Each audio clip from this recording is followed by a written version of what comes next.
পাকিস্তান আরও একবার তার সামরিক সক্ষমতার দীপ্ত ঘোষণায় বিশ্বের দৃষ্টি কেড়েছে। সোমবার পাকিস্তানের সেনাবাহিনী সফলভাবে উৎক্ষেপণ করেছে ১২০ কিলোমিটার পাল্লার নতুন প্রজন্মের ফাতা সিরিজের একটি ভূমি থেকে ভূমিতে নিক্ষেপযোগ্য ক্ষেপণাস্ত্র। এই উৎক্ষেপণ ছিল চলমান এক্স সিন্ধু সামরিক মহড়ার অংশ, যেখানে বাস্তব যুদ্ধের অনুশীলনের মাধ্যমে বাহিনীর প্রস্তুতি যাচাই করা হচ্ছে।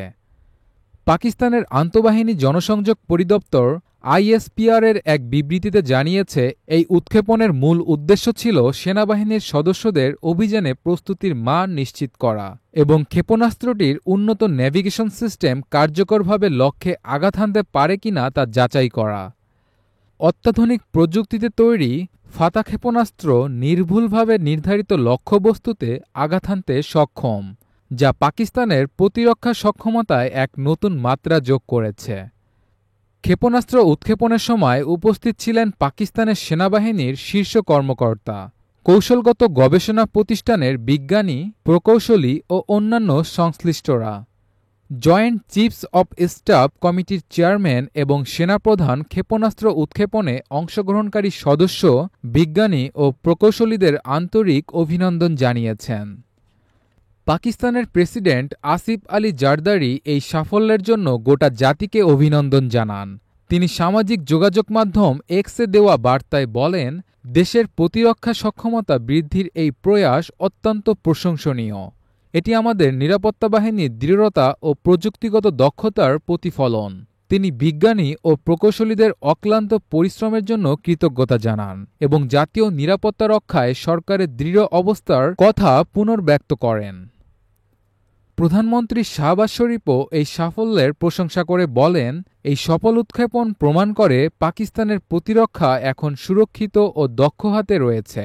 সেনাবাহিনীর পেশাগত প্রস্তুতি এবং প্রযুক্তিগত উৎকর্ষ আমাদের জাতীয় নিরাপত্তার স্তম্ভ হিসেবে কাজ করছে। এই সাফল্য এমন এক সময়ে এসেছে যখন ভারত নিয়ন্ত্রিত কাশ্মীরের পেহেলগামে সাম্প্রতিক বন্দুক হামলার প্রেক্ষিতে পাকিস্তান ও ভারতের মধ্যকার উত্তেজনা আবারও নতুন মাত্রা পেয়েছে। গত ২২শে এপ্রিলের ঘটনায় ২৬ জন নিহত হন, যাদের বেশিরভাগই ছিলেন পর্যটক। নয়াদিল্লির অভিযোগ, হামলার পিছনে পাকিস্তানের ভূমিকা রয়েছে, যা ইসলামাবাদ সরাসরি অস্বীকার করেছে। এই ঘটনার পর থেকেই দুই দেশের মধ্যে কূটনৈতিক ও সামরিক উত্তেজনা বাড়তে থাকে। এই প্রেক্ষাপটে ফাতা ক্ষেপণাস্ত্রের সফল উৎক্ষেপণ কেবল একটি প্রশিক্ষণ কার্যক্রম নয়, বরং এটি একটি কৌশলগত বার্তা, যেখানে পাকিস্তান বলছে দেশ তার ভূখণ্ড রক্ষায় সর্বদা প্রস্তুত। এর আগে মাত্র ২ দিন আগেই পাকিস্তান ৪৫০ কিলোমিটার পাল্লার আবদালি ব্যালিস্টিক ক্ষেপণাস্ত্রের সফল পরীক্ষা সম্পন্ন করেছে এবং গত বছর ৪০০ কিলোমিটার পাল্লার ফাতা-2 গাইডেড রকেট সিস্টেমের পরীক্ষামূলক উৎক্ষেপণও করেছিল।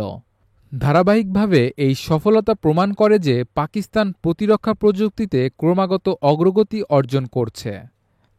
ফাতা ক্ষেপণাস্ত্রের এই উৎক্ষেপণ পাকিস্তানের সামরিক ইতিহাসে একটি নতুন অধ্যায়। এটি শুধু একটি অস্ত্র নয়, বরং জাতীয় নিরাপত্তা ও সার্বভৌমত্ব রক্ষার প্রতীক। এই সাফল্যের মধ্য দিয়ে পাকিস্তান আবারও প্রমাণ করল, বাহিনীর প্রযুক্তিগত দক্ষতা ও যুদ্ধ পরিস্থিতি আন্তর্জাতিক মানে পৌঁছেছে। ফাতার এই সফল যাত্রা পাকিস্তানের প্রতিরক্ষা নীতিতে এক নতুন যুগের সূচনা, যেখানে আধুনিক প্রযুক্তি ও শক্তিশালী প্রতিজ্ঞা মিলেমিশে গড়ে তুলছে এক দুর্ভেদ্য প্রতিরক্ষা বলয়।